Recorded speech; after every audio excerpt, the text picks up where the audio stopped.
Hi guys, it's me, TONIK TZW, and if it's your first time watching one of my videos and you do enjoy it, please do consider hitting that subscribe button and click the notification bell, and don't forget to smash the thumbs up and leave me a comment to tell me that you've liked the video. We're here in the Tier 7 Premium Destroyer, the ZF-6. I've had it a long time, but it is available in the store for Global XP. This one was an absolute scrap. We're on North, it's domination, and guess what? It's a carrier match. Whoop-de-doo. Don't we just all love to have aircraft carriers? I guess it makes a change from having 5 radar cruisers on the opposite team, because that just makes life even more interesting. And I did put a tweet out today where I said there's so much radar in the game at the moment that I'm sure that my balls are glowing in the dark because they've been lit up so often. Now, looking at the layout of the team, we've got the weak flank, and I notice that the Iowa behind me is literally going into reverse from the very start. That is not a good sign for me. I understand that some people do need to back up and get a bit of an angle. I do it myself, but my worry is that he's going to be too far away to support me. Now, if you look, the carrier is on the right side of the map, as always, and this is one of my biggest bugbears about carriers in the match. A lot of carriers focus one side of the map and one side of the map only. I know that that's the closest cap to you, but there is more than one side to the map. There is also a center, and there's also a left, and there is more than one destroyer in the game. So please spot the destroyers, keep the destroyers spotted, and then once the destroyers are dead, then go about harvesting your damage from all the battleships that can't turn out of the way of your attacks. But here we go. We've got the Xianyang spotted. We're going to get lined up for the first salvo. We're going to use our main battery reload booster. We've got to gauge the shells because they're a little bit floaty. We're going to keep the power on here until such time as he disappears or I die, because he has got a couple of ships across there in the middle protecting him. But there we go. My engine was knocked out. I repair that because he's disappeared into a smoke screen. I know he's only got deep water torpedoes, but it looks like all the guys that were on Charlie Cap there have completely abandoned their destroyer and run away from it, which is absolutely awesome to see, because we all love people who run away from capture points at the very start of the game. You are the lowest form of life. You are worse than dog turd on the bottom of my shoe. But here we go. Xianyang is there. His engine's still out. Bang. He is gone. I'm now going to go into this capture point. Whether or not he wanted to try and get some torpedoes off before he died, I don't know.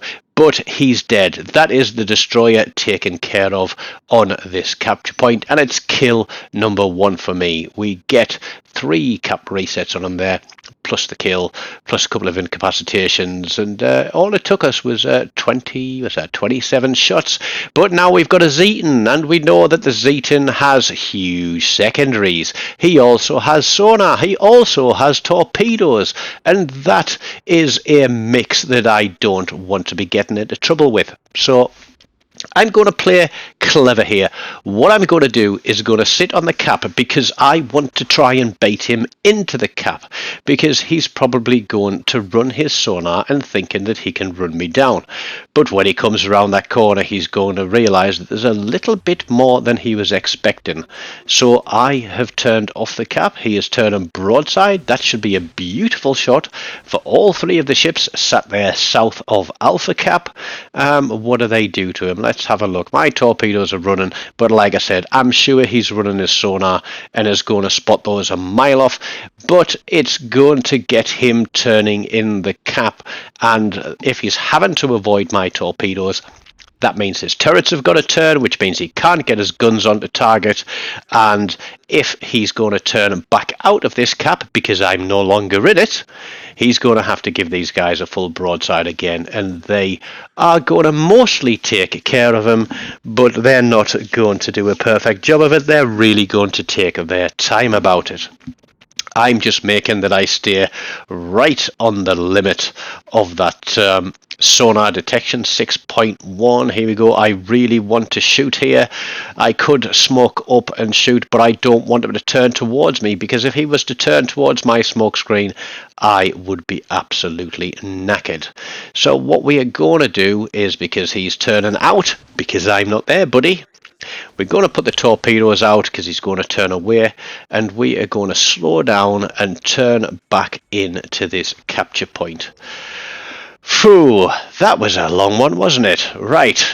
So, we've had our initial scrap, we got rid of a destroyer, we've been chased by a battle cruiser, and now we are going to try and push back in, support these guys that are coming in with us. And I realised very late in the game that I'd actually turned my AA off so as not to give away my position to the red team aircraft carrier. And yeah, it wasn't until much later in the game that I turned it on.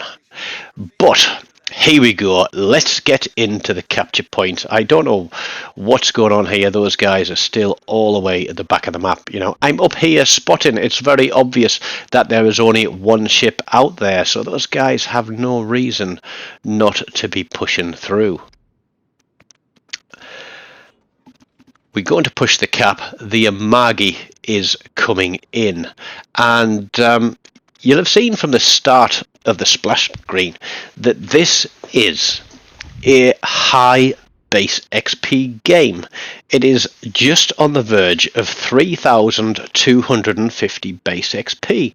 Now, for all of you people out there that think you have to be doing 200,000 damage to get a good game, think again. It isn't about the damage in its entirety.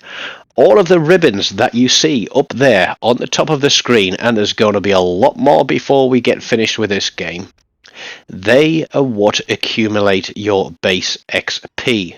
So the more actions that you carry out in a game, solo cap, cap assist, cap defend, fire, incapacitation, kills, gun hits, plane shutdown, spotting, and all the other ones that are out there, they all add up to make your base XP score, and I am going to use that to my advantage, because I'm grinding credits, because there's a tier 8 Russian cruiser that I want, and I don't want to use all of my 100 million credits at the moment.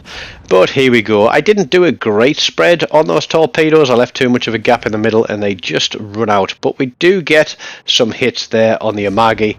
We're going to stay on him. He's double fired now. Those are permanent fires because he's no doubt repaired that flood as well. You'll see we're barely coming up to 50,000 damage.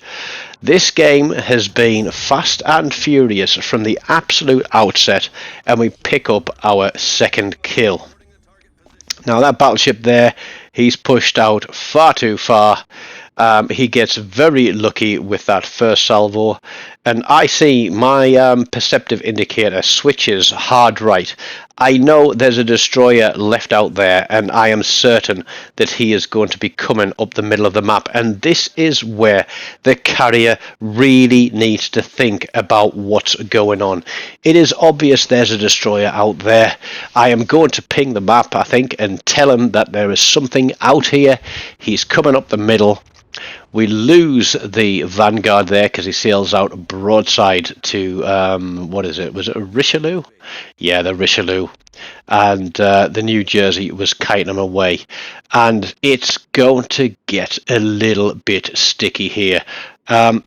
This is a nice gunboat when you've got a main battery reload booster available. The Terra Traverse isn't the best, but once that main battery reload booster runs out, you're a little bit shafted. We've got a Brandenburg there, and oh, look, there we go. Oh dear, guns won't lock onto it. There we go, Kigero. Now, this guy is going to make one hell of a mistake. He should have stayed bow in. He is going to turn and try and get torpedoes on me. So I am going to do the full engine's reverse. He is obviously going to smoke. There's one set of torpedoes. We're going to repair that now he disappears into the smoke. We're going to put another salvo in. I'm very much aware that I've got that battleship behind me. There's his other set because he thought I was going to slow down and back up. Not to be, mate. You're shooting inside your smoke, which is the worst thing that you can do. And although those torpedoes are going to kill you, do you know what? There's a gun kill. Bye. And there is the Richelieu. Now this is where I play clever, because that Richelieu is closing me down hard and fast. He knows I've fired my torpedoes, so he can potentially run me down, but we are going to use the smoke screen of the destroyer to make sure that we drop detection and put a little bit of camouflage between us and the Richelieu. I'm aware that I've still got the Brandenburg coming through Bravo Cap, but we look at him, he is ticking. Are we going to get shots around the corner? No, he's gone. Okay, torpedoes are coming back, guns are there. What do we do now? Engine boost is about to run out. Do we torpedo him? No, we're going to turn back the other way because we want to use that smoke screen as much as we can to cover our retreat. So here we go. Torps are going out. He's going to have to stay bow on to that battleship there. And now we're going to get cheeky because the carrier bombs him. He damage controls that. So anything on that guy now is probably going to stick and tick. We've got about, what is it, a 4-second reload here. We're going to keep on the guns. The torpedoes would probably pick them up anyway. But there we go for kill number 4. 2 ships left in the game. We're on for cracking, aren't we? Well, the answer is, and I'm sorry guys, but no, we're not. And the reason being is that the New Jersey is all the way on the other side of the map. And the aircraft carrier is all the way on the other side of the map. And I've got no engine boost left, and my gun range isn't that long, and my torpedo range certainly isn't that long either. But this game is far from over because the red team carrier has been whittling away at some of our ships, and although we hold 2 capture points and have a significant points advantage, what's that, probably double what red team have, I am going to go in and I'm going to take this capture point in the middle. There's our other destroyer. I'm guessing he's been running away from the aircraft carrier, and he's also coming in this direction. So here we go. This is going to be for credits and for base XP. But as we play through here, what we get is everybody trying to win harder, because we have a battleship pushing out there from Charlie Cap. He's obviously gone the long way around, and we have this battleship up ahead of us pushing out across Bravo Cap towards the aircraft carrier. I am literally going to pop my smoke and sit in this cap for a minute and take it. That battleship is going to take some torpedoes. Torpedoes to the potato. It's yeah, these guys do not know when to quit.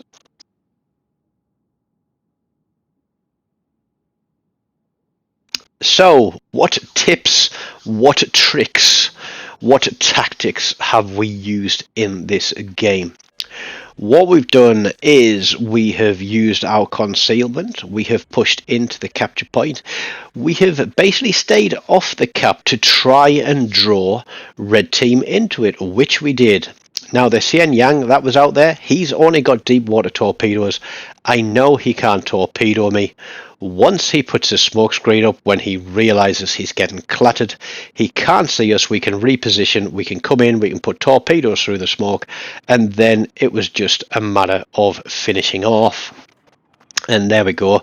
It was bombs that hit this battleship, and I think, yep, that Iowa was the guy that reversed at the start, and he is just going to tick down until he is dead. But look, we've got another battleship across there who is practically dead as well. And I'm just thinking, please just turn around. We're on 980 something points, but guess what? There's less than a minute to play in the game. But these guys are just going to extend it all the way to the time limit, because there goes the Iowa. Now, this guy out here, he's very low health as well. He's got, what, let's say 25-30-second reload there. The carrier is running away. Our carrier is throwing planes at him, and he dies as well to torpedoes. And I'm looking at the clock, and the game should have been finished a minute ago, and there's no way in heck that I am going to reach this carrier and get myself a fifth for a Kraken, which is bitterly disappointing. And this end game seems very, very quiet when you compare it to the absolute carnage and brawling that we had going on at the start of the game. But I will take those 4 kills. One of them was a little bit cheesy, but we certainly fought for the other 3. Only 70,000 damage, but look at that array of ribbons. I did have a double credit booster on here, 806,000, and it was 700 and something thousand that I brought out of this. But there you go, 3,247 base XP. Absolutely smashed it playing that cap and taking those kills. So I hope you have enjoyed this one. Please do stick around, because there's going to be a couple of images pop up here, which mean that you can click on a link and watch some more videos if you'd like to. As I said, don't forget to hit that subscribe button if it's your first time past here, and please do take care of yourselves, and until next time, goodbye.